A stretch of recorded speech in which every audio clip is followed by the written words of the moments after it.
وار tactics سکھائی گئیں۔ جب الپرسلان جوان ہو رہا تھا تو سلجوقوں کی نظریں ایک خاص علاقے پر جمی ہوئی تھی، آج کا ترکی۔ لیکن یاد رہے اس وقت وہاں کوئی ترک نہیں تھا، وہ اناطولیہ تھا، کرسچینٹی کا قلعہ تھا۔ مسلمان اسے دیار روم کہتے تھے، وہ علاقہ جہاں جانے کا مطلب موت تھا۔ لیکن سلجوق غازی چھاپا مار کارروائیوں کے لیے وہاں گھس رہے تھے، وہ انہیں چھیڑ رہے تھے۔ بیزنطین بادشاہ غصے میں تھا، وہ اس وحشی قبیلے کو سبق سکھانا چاہتا تھا۔ اسٹیج تیار ہو رہا تھا، ایک طرف صدیوں پرانی رومن امپائر اور دوسری طرف نئے جذباتی اور ایمبیشن رکھنے والے سلجوق۔ لیکن الپرسلان کو سلطان بننے کے لیے پہلے اپنوں سے لڑنا تھا۔ طغرل بے کا انتقال ہو چکا تھا، تخت خالی تھا، گدھ منڈلا رہے تھے، بغاوتیں ہو رہی تھیں۔ کیا نوجوان شیر سلطنت کو سنبھال پائے گا یا سلجوقوں کا سورج طلوع ہونے سے پہلے ہی غروب ہو جائے گا؟ سن 1063 سلطان طغرل بے کی اپنی کوئی اولاد نہیں تھی، اس لیے ان کے انتقال پر چغری کے ایک بیٹے یعنی ارسلان کے بھائی سلیمان کو بادشاہ بنا دیا گیا۔ لیکن بڑا امتحان یہ تھا کہ اس کے اپنے کزن تخت کے دعویدار بن کر کھڑے ہو گئے۔ خانہ جنگی شروع ہو گئی اور اس خانہ جنگی کا رزلٹ یہ نکلا کہ سب سے طاقتور، سب سے زیادہ اہل بندہ تخت پر بیٹھ گیا۔ جی ہاں، الپرسلان۔ سن 1064 میں وہ سلجوقس کا ون اینڈ اونلی کنگ بن گیا۔ لیکن مسئلہ یہ ہے کہ سلطنت صرف اور صرف طاقت سے نہیں چلتی اور نہ بہادری سے سارے کام ہو سکتے ہیں۔ الپرسلان کو ایک دماغ کی ضرورت تھی اور قسمت دیکھیں انہیں ایسا دماغ ملا جس کی اسلامک ہسٹری میں کوئی مثال نہیں ملتی۔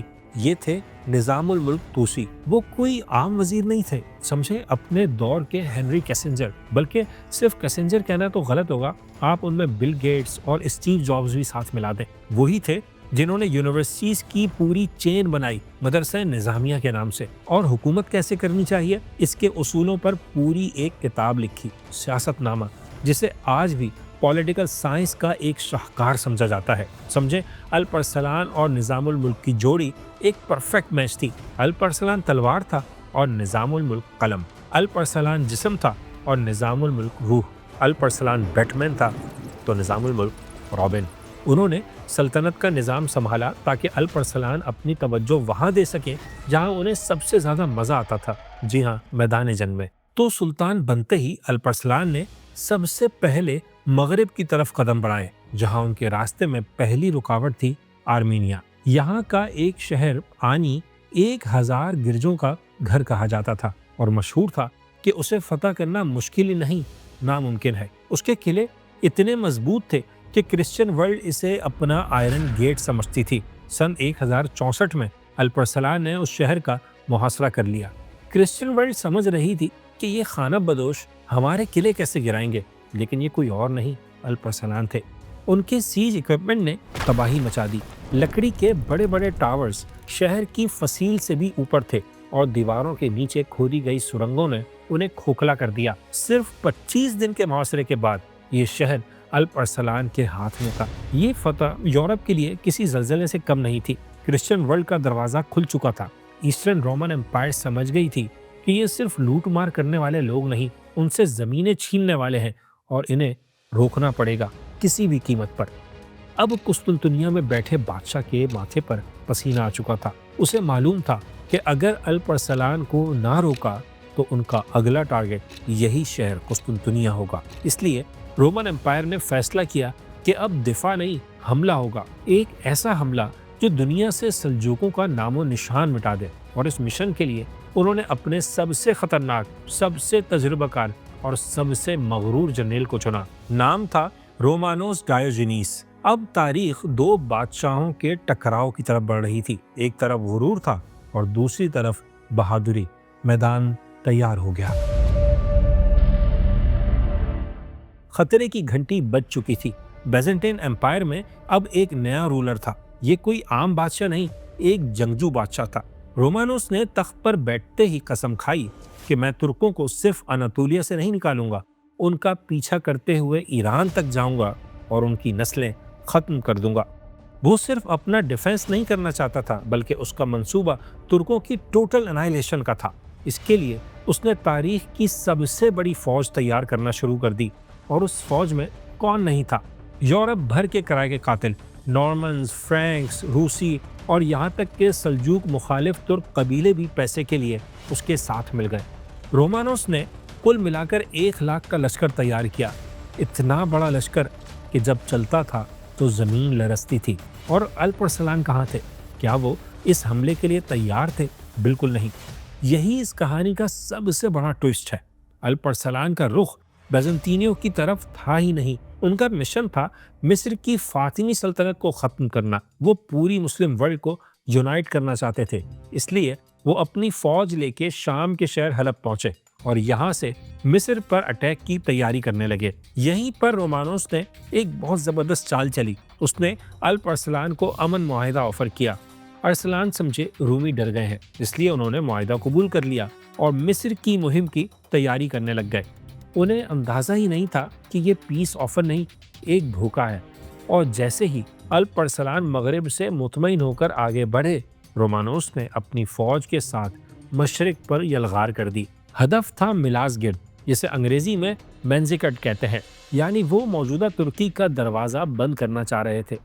اس کی لوکیشن دیکھیں، یہ جگہ آج بھی آپ کو ترکی کے بالکل مشرق میں نظر آئے گی، مشہور جھیل وان کے بالکل قریب۔ اور رومانوس اتنا کانفیڈنٹ تھا کہ یہ بھی طے کر چکا تھا کہ جیت کے بعد کون سا علاقہ اپنے کس جرنیل کو دے گا، اور یہ تک کہا کہ میں اپنے گھوڑوں کو دریائے دجلہ سے پانی پلاؤں گا۔ وہ تو ملازگرد سے کہیں پہلے دجلہ کا پانی استعمال کر سکتا تھا، کیونکہ یہ دریا تو کہیں پہلے آتا ہے، لیکن ہو سکتا ہے اس کا اشارہ بغداد کی طرف ہو۔ جب الپ ارسلان کو پتہ چلا کہ رومانوس نے معاہدہ توڑ دیا ہے اور سلجوق امپائر کی سرحدوں میں داخل ہو رہا ہے، تو وہ حلب میں تھے۔ انہیں بہت ہی خطرناک سچویشن کا سامنا تھا۔ ان کے پاس آدھی فوج تھی، وہ بھی اتنے لمبے سفر میں تھک ہار کر پہنچی تھی، لیکن اب اس فوج کے سامنے دو راستے تھے، یا تو پیچھے ہٹ جائے اور رومانوس کو ایران میں داخل ہونے دے، یا پھر اپنی مٹھی بھر فوج کے ساتھ ہی اس سیلاب سے ٹکرانے کے لیے میدان میں پہنچے۔ ہم نے بتایا تھا کہ ارسلان کی سب سے بڑی خوبی ان کی بہادری تھی۔ انہوں نے وہی فیصلہ کیا جو ان جیسے بہادر بادشاہ کو کرنا چاہیے۔ انہوں نے ٹکر لینے کا اعلان کر دیا۔ اس کے ساتھ ہی ایک خوفناک سفر شروع ہو گیا۔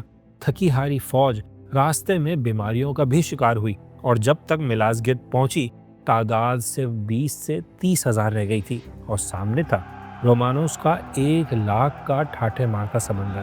تناسب 1:5 کا تھا، یعنی ہر مسلمان کے مقابلے میں 5 رومن سپاہی۔ عقل تو کہہ رہی تھی کہ بھاگ جاؤ، لاجک کہہ رہی تھی کہ یہ خودکشی ہے، لیکن شیر نے بھاگنے سے انکار کر دیا، اور رومنز کے اندازوں کے بالکل الٹ سلجوق لشکر میدان میں آ گیا۔ 26 اگست 1071 کے دن تاریخ کا فیصلہ ہونے والا تھا۔ کیا ایک چھوٹی سی فوج ایک سپر پاور کو ہرا سکتی ہے، یا آج کے دن سلجوقوں کا نام و نشان مٹ جائے گا؟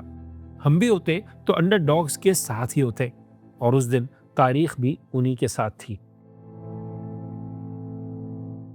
26 اگست 1071 جمعے کا دن، سورج سر پر تھا، گرمی اپنے عروج پر تھی۔ مسجدوں میں الپ ارسلان کی کامیابی کے لیے دعائیں مانگی جا رہی تھیں، اور میدان جنگ میں بھی الپ ارسلان کی قیادت میں خوب رو رو کر دعائیں مانگی گئیں۔ لیکن جنگیں صرف دعاؤں سے نہیں جیتی جا سکتی۔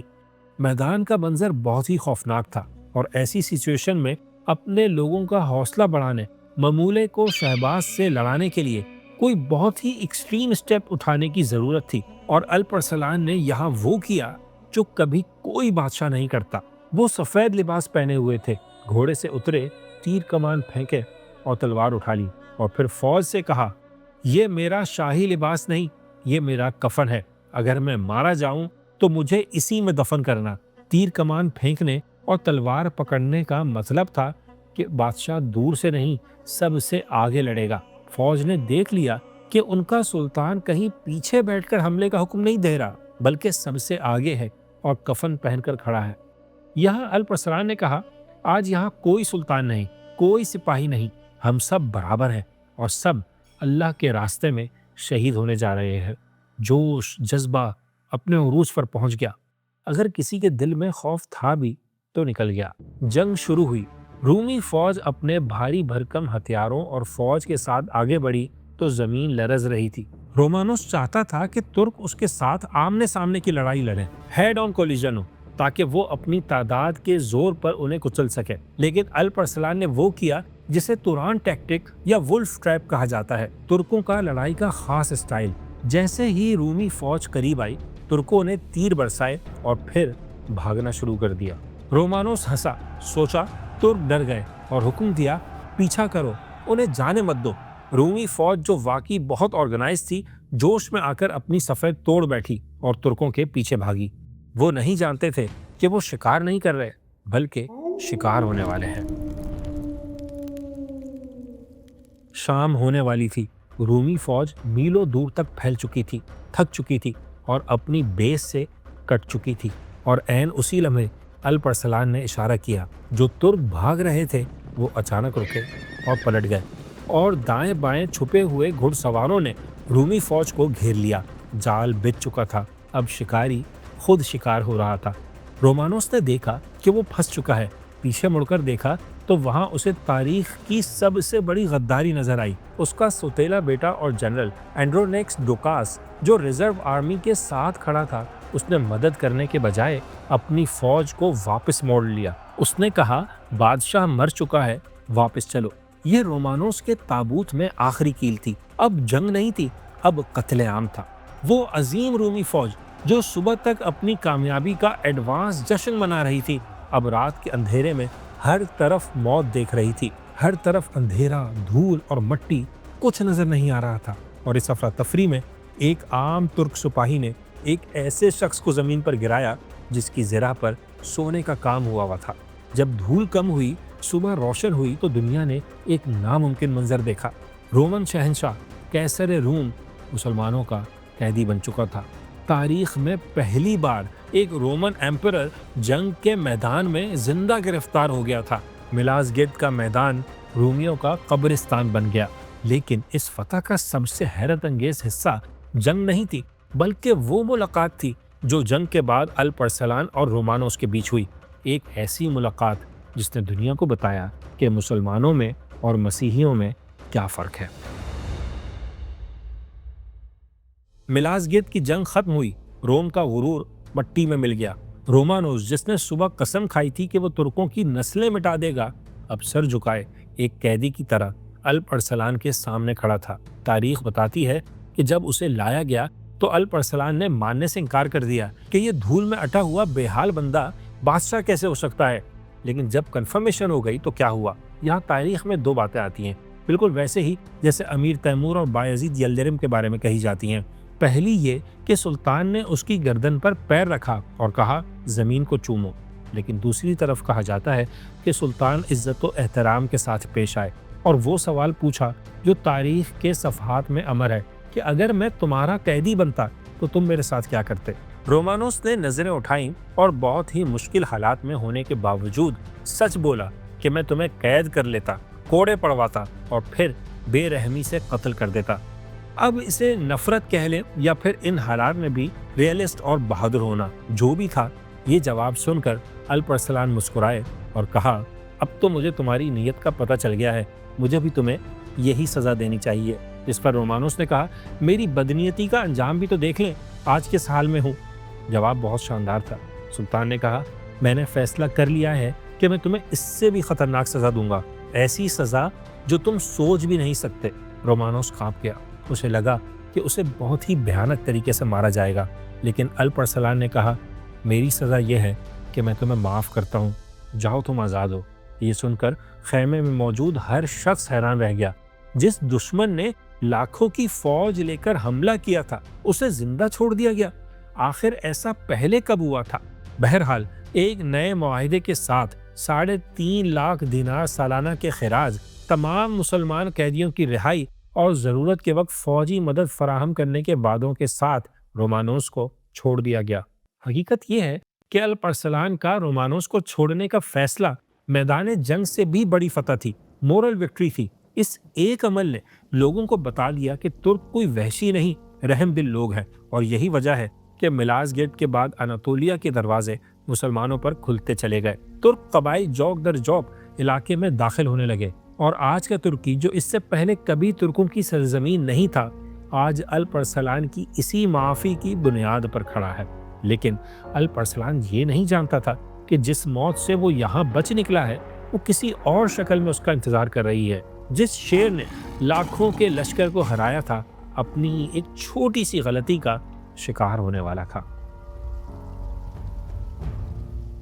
ملاذگرد کی فتح کے بعد الپ ارسلان اپنی طاقت کے عروج پر تھے۔ لگتا تھا کہ اب دنیا کی کوئی طاقت انہیں روک نہیں سکتی، اسی لیے انہوں نے ترکستان فتح کرنے کا ارادہ کیا۔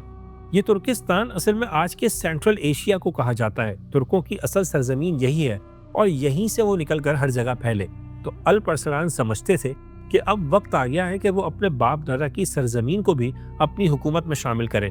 اس مقصد کے لیے انہوں نے ترکستان کا سفر کیا۔ لشکر نے آمو دریا پار کیا اور کچھ قلعے فتح کیے، جس میں ایک قلعہ دار کو پکڑ کر سلطان کے سامنے لایا گیا۔ اس کا نام تھا یوسف برزمی۔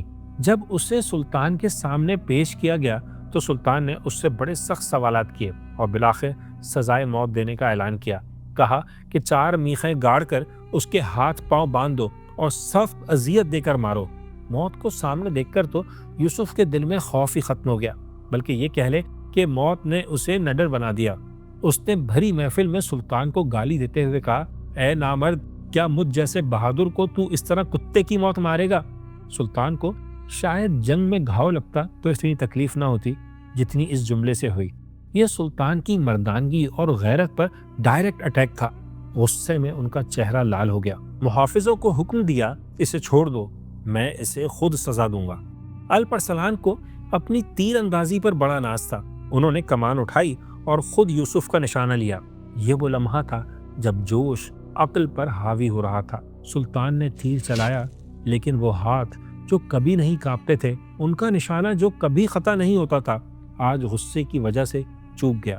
تیر یوسف کو نہیں لگا۔ اور خیمہ کتنا ہی بڑا ہوگا، اتنی دیر میں یوسف نے قریب کھڑے سپاہی کا خنجر نکالا اور سلطان کی طرف دوڑ پڑا۔ الپ ارسلان کھڑے ہوئے، تلوار نکالی اور قدم آگے بڑھایا، اور یہاں تقدیر نے اپنا کام کر دکھایا۔ سلطان کا پاؤں اپنے ہی شاہی دامن میں الجھ گیا۔ وہ دامن جو ان کی شان و شوکت کی علامت تھا، وہی گرنے کا سبب بن گیا۔ وہ اوندھے منہ گر پڑے، اور اس سے پہلے کہ کوئی کچھ کرتا، یوسف سر پر پہنچ گیا۔ اس نے سلطان کی پیٹھ پر 1 نہیں 2 نہیں بلکہ 7-8 وار کر دیے۔ یوسف نے بھاگنے کی کوشش بھی کی، لیکن سلجوق فوجیوں نے اس کے ٹکڑے ٹکڑے کر دیے، لیکن کوئی فائدہ نہیں تھا، نقصان ہو چکا تھا۔ دنیا کا سب سے طاقتور بادشاہ، جس نے ابھی 1 سال پہلے رومن امپائر کو گھٹنوں پر جھکا دیا تھا، آج ایک معمولی قیدی کے ہاتھوں اپنے ہی خیمے میں اپنے ہی خون میں لت پت تھا۔ سلطان کو زخمی حالت میں اٹھایا گیا۔ وہ 3-4 دن مزید زندہ رہے اور بستر مرگ پر وہ کہا جسے آج کے حکمرانوں کو بھی یاد رکھنا چاہیے۔ انہوں نے کہا، میں نے زندگی میں کبھی غرور نہیں کیا، لیکن کل جب ایک پہاڑی پر کھڑا اپنی عظیم فوج کو دیکھ رہا تھا تو دل میں یہ خیال آیا کہ آج دنیا کی کوئی طاقت مجھے نہیں ہرا سکتی۔ جب یوسف کو میرے سامنے لایا گیا تب بھی میں نے اللہ پر نہیں، اپنے زور بازو پر بھروسہ کیا، اسے حقیر سمجھا۔